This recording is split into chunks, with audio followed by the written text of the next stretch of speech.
Okay, this is method 15, distress plaster. This is a great finish for things like anything with an Italian theme. It can be done on an exterior application, or like I do a lot of wine rooms with this. Great finish. You can do a ton of different color combinations because you're doing so many different layers of glazing, and just gives a nice, cool texture. Okay, what I have for this finish is my wall. It's totally flat and it's based with 2 coats of Benmore OC6 Regal Matte. And on top of that, we're going to do our first process. We're going to be glazing and throwing some isopropyl alcohol into it to create kind of a neat background effect.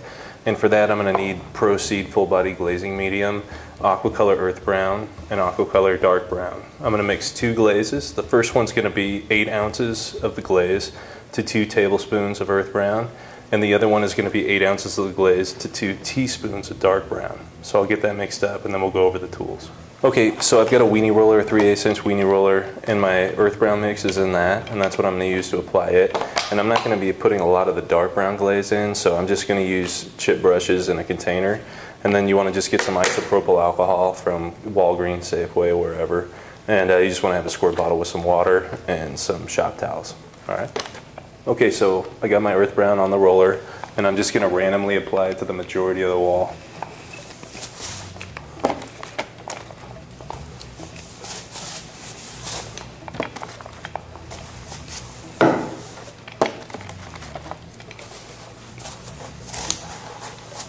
Okay, now I'm going to grab my dark brown glaze and a chip brush.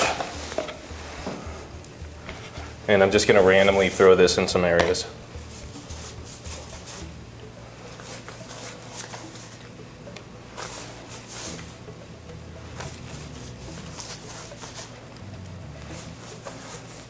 Okay, now I want to grab my shop towels. I get a big wad of these, I make a flat pad. And I'm just going to push my glaze around and make it so it fill in these voids and get it full coverage.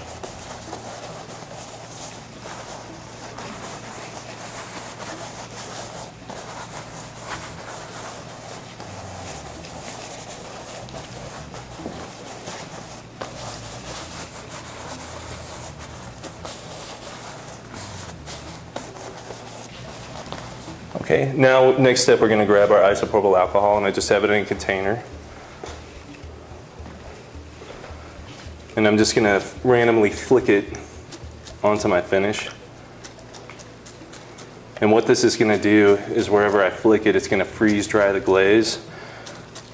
And I'm going to let it set up, and then we'll come back and I'll show you how we're going to kind of extract it, and it's going to create these cool patterns.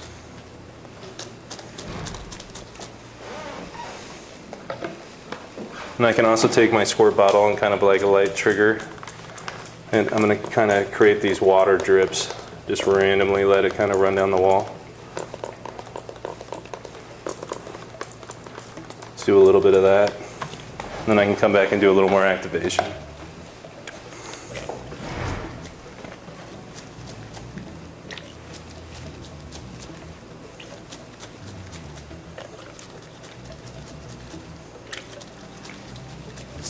Now while that's setting up, it's going to take a few minutes so I can move on to my next section. Okay, so what you're seeing, these little watermarks, that's from the isopropyl, where I'm talking about it's freeze drying the glaze in there. So the glaze on top is actually still wet, but these spots are drying a lot faster, so I need to let them set up, and then I can come back in and kind of squeegee the glaze off the top, and they'll be frozen. They'll have this really cool texture. Okay, to test for when it's ready, I should be able to take the wet glaze right off the top and have this really cool like paint texture look that's created by the isopropyl just stuck there. Like I should be able to move it. So if I'm going too early, I'm gonna kind of tap in, and if I don't see that like frozen there and it's kind of like just smushing it around, then I know I'm too early, so I just need to back off and let it kind of sit in there and cook. Okay, so it's starting to set up, and so what I can start to do is just like lightly kind of blot off, and you can see this cool effect kind of coming through here. All right, I see a lot of people say to do this with like a little 3-inch foam brush, and I mean, if you have all the time in the world, by all means, go ahead and do it, but you can also just take your shop towel, and once it's set up, you can just start flying across your surface, and it's a done deal.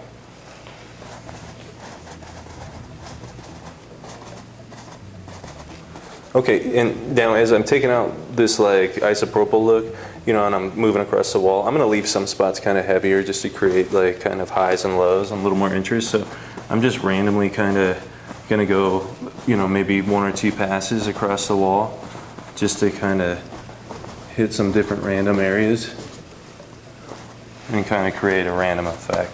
Like this dripping, I like that as opposed to this next to it. So I mean, just to give it like a little more interest and some variation, I'm gonna leave that alone.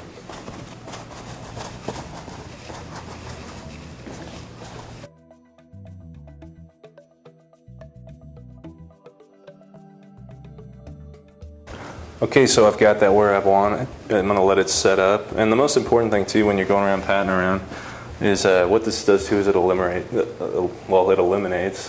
all those brush strokes. And you know, because I don't want anybody to know how I put this on. It's supposed to look like an old natural organic wall. So, you know, if you see any like distinct brush strokes, just give them a little pat and they'll diffuse and go away. And with the glaze, again, I'm getting like 1,000, 1,200 square feet per gallon. Okay, so now that my glaze is set up, we're gonna move on to using Photex Blaster by Effects, and we're gonna lay that in with a hawk and trowel. So I'll get that set up and be right back. Okay, so I got my Photex on my hawk, I got my trowel, and here's the concept is we're gonna kind of do a sandwich thing. I create these random peaks on my trowel, and that's how we're gonna apply the plaster to this one. Now this, it's not just going to be a systematic thing where you're just kind of slapping it on there. You have to think kind of organically and like give it a random effect. And the easiest way to do that is like constantly be reloading your plaster to create different peaks on your trowel and constantly be moving around the wall in a different manner. Okay, so I don't just like finish this area. I'm going to kind of jump around. So what I'll do is I'll just kind of lightly tap down. And this is kind of like a process, so it's not like I do that area and then I'm done, okay? I kind of lay it in. If I'm getting like the same kind of plaster movement repetitively, it means that I have like too much plaster on my trowel in one manner, so I need to kind of go and reset it by doing that. Because you definitely don't want to get enough plaster on your trowel that you're like doing that and it's forming a square, because then people can see you obviously use this square tool to put it on. Clean it off. Lightly knock it down, and you're starting to create this kind of organic texture over the top. So what I'm going to do is just take the next few minutes and just kind of jump around and kind of place my plaster in.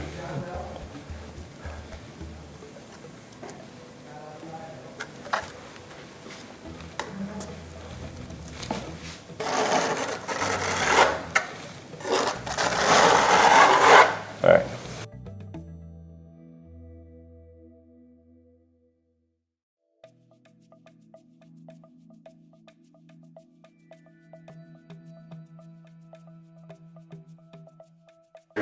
Okay, when I'm knocking it down, this is a vertical finish, so I'm not knocking it down left to right, it's always top to bottom.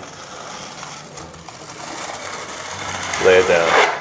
And if I'm down on my baseboard, it's okay to go from the bottom to the top. And then another thing you can do while you're doing this, if when you were activating, if you have any areas that you're like just disgusted with, you don't think turned out right, you can lay more plaster in over those areas to kind of make them go away. So that's what's kind of nice about these multi-level finishes is if something goes wrong in one layer, you can fix it in the next.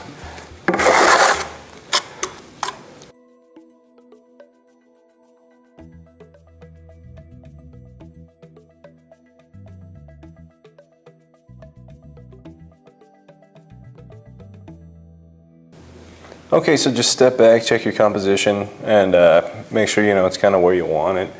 And a lot of times, you know, depending on how rustic you want it, sometimes I go in and lay like just areas of pure plaster, you know, to make bigger breakaways and so forth. But this, I'm just kind of going for a random all over feel, just random texture. And I get probably about, you know, 120, 150 square feet a gallon with the Photex doing this one. Okay, so now my Photex is dry, and what I need to do is just give it a light sand before we can oversand it. So I'll just take a 220 grit paper and just run over the surface. Okay, now what we're going to do is oversand this, and to oversand it I'm going to use the same 2 glazes we used on this first step. And I also need a squirt bottle and some isopropyl alcohol again, some shop towels. And what I'm going to do is I'm just going to mist the whole surface. I'm working with water. And that's just going to help my glaze slide over this rough plaster we've applied the Fotex.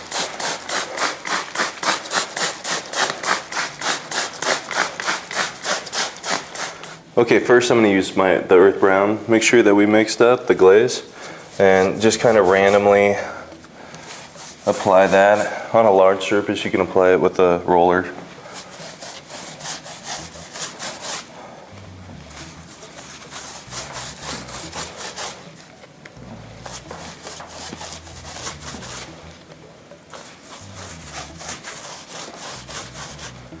Now I'll come in with my dark brown glaze mixture and just randomly apply that in some areas as well.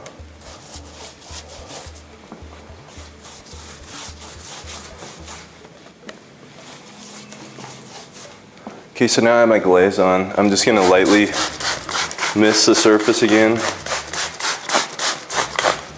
And I've just got a large chip brush, or you could use like a wallpaper brush. And I'm just going to brush in the areas where I didn't get any glaze, where the plaster is still totally white. Just kind of whisk over those areas because I don't want really any of my plaster to be completely white because it's just be too much contrast.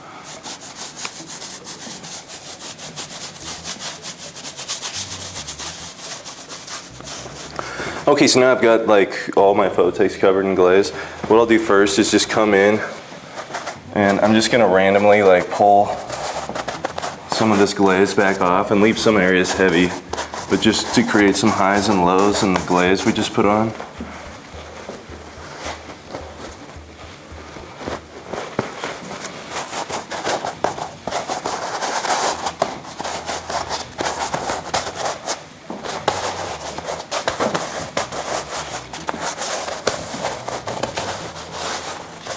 Okay, now I'm going to take my squirt bottle and some isopropyl and I'm going to come in and just, some of these areas I've left my glaze on heavy. I'll come in and just create some drifts and runs.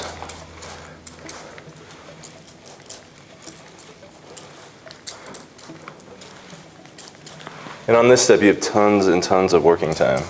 If it starts setting up on you or freezing into your plaster, you just hit it with a little more water. Alright, and then I'll take my isopropyl in a container. I'm just going to come in and kind of flick it. And I especially want to flick these water runs that I just created because it causes the water to really break up so it's not just like a straight drip.